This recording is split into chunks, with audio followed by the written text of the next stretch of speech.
Assalamualaikum warahmatullahi wabarakatuh. Perkenalkan, nama saya Rani Yunitasari dari kelas 64 6A 37.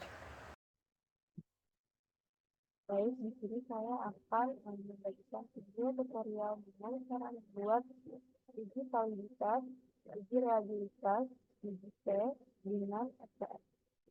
Selanjutnya, kita bisa membuka SPSS-nya.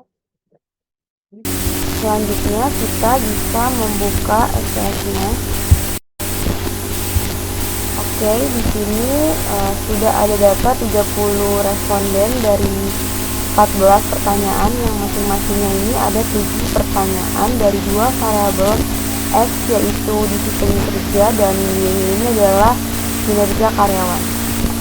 Nah, di sini ini terdapat kolom var 001 var 002.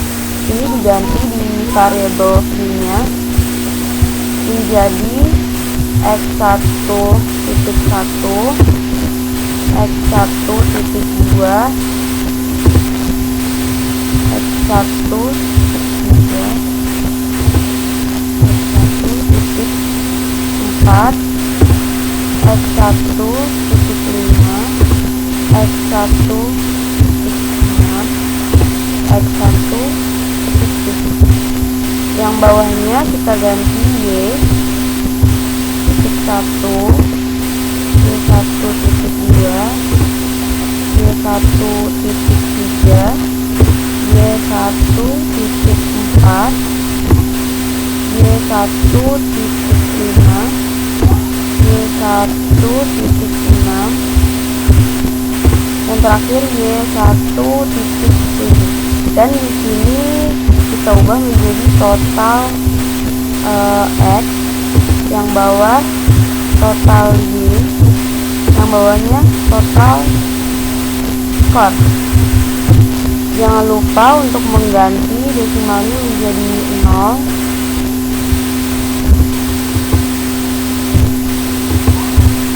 Kita menjadi 0 semua ya, jangan lupa.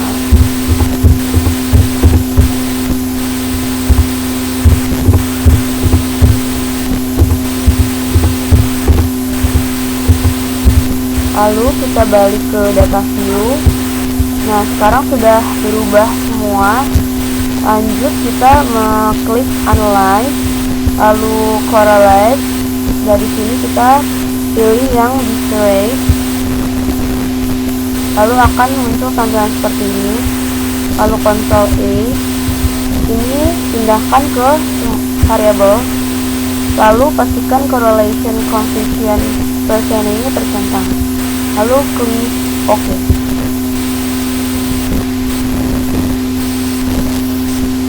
Nah, kemudian akan muncul output dokumen korelasi, atau di sini bisa dikatakan melihat valid atau tidaknya suatu item.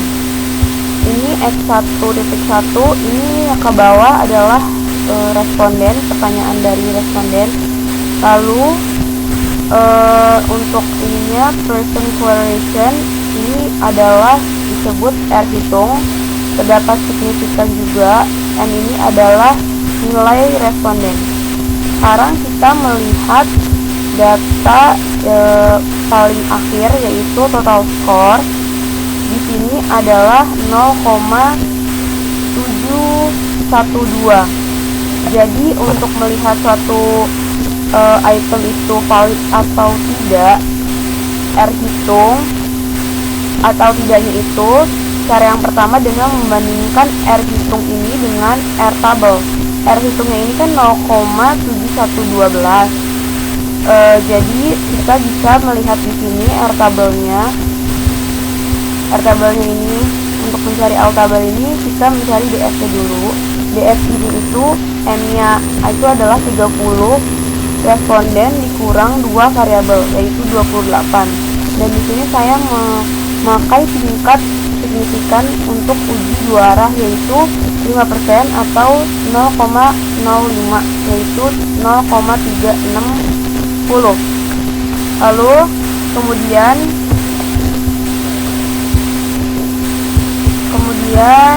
di sini jika nilai R hitung tadi itu lebih dari R tabel dinyatakan valid. Di sini yang 0,712 itu lebih dari 0,361.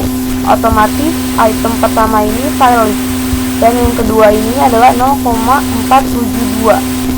Ini juga lebih dari 0,361. Otomatis valid juga ya. Nah, kalian itu harus melihat satu-satu nilai korelasi dari seluruh pernyataan yang kalian miliki. Nah, tadi kita memiliki 14 pernyataan variabel yang X dan Y-nya. Makanya kita harus lihat satu-satu dulu apakah item itu valid atau tidak valid. Sekarang saya akan melakukan uji reliabilitasnya. Uji reliabilitas ini bertujuan untuk melihat apakah kuesioner memiliki konsistensi jika pengukuran dilakukan kuesioner secara berulang.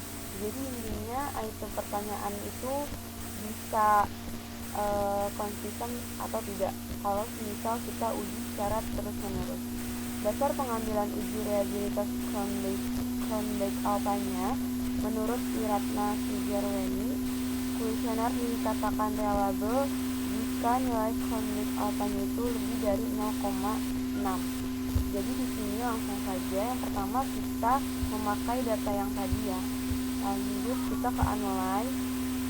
Habis itu kita ke cell. Di cell ini kalian klik reliability analyze. Lalu kita pindahkan ke item semuanya. Pastikan modelnya ini alpha. Lalu klik OK. Setelah itu muncul tabel reliability statistiknya. Pada uji reliabilitas dengan melihat ini, Cronbach alpha-nya yang dimana jika Cronbach alpha-nya itu lebih dari 0,60 yang artinya dapat dikategorikan reliable. Maka dari hasil tabel ini adalah 0,854 lebih dari 0,60, artinya semua pernyataan dikatakan valid. Baik, setelah uji validitas dan uji reliabilitas yang sudah diketahui, dan terakhir saya akan menjelaskan dari jadi uji ini digunakan untuk menguji secara parsial atau menguji sendiri dengan hubungan antara variabel independen atau variabel X dengan variabel dependen atau variabel Y. Baik, kembali ke prosesnya lagi.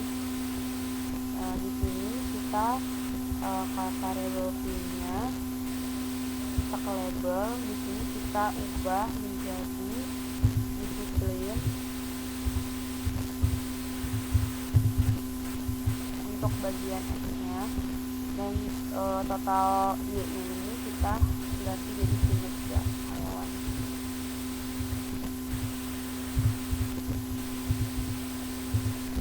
Lalu balik lagi ke data view, klik analyze, lalu regression.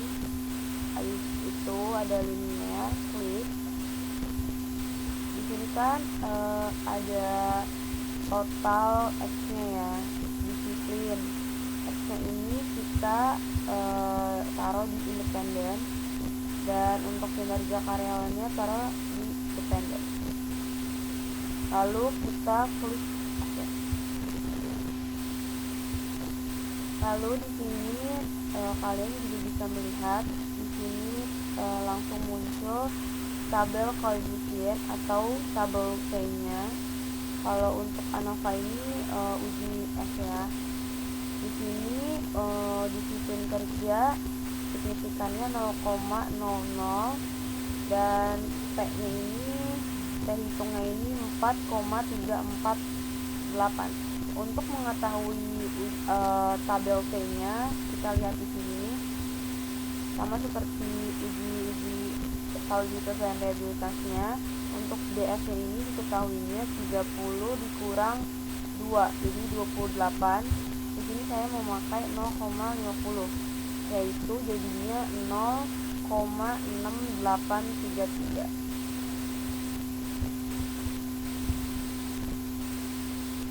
yaitu jika T hitung lebih dari T tabel, maka variabel independen mempunyai keeratan hubungan yang signifikan terhadap variabel independennya.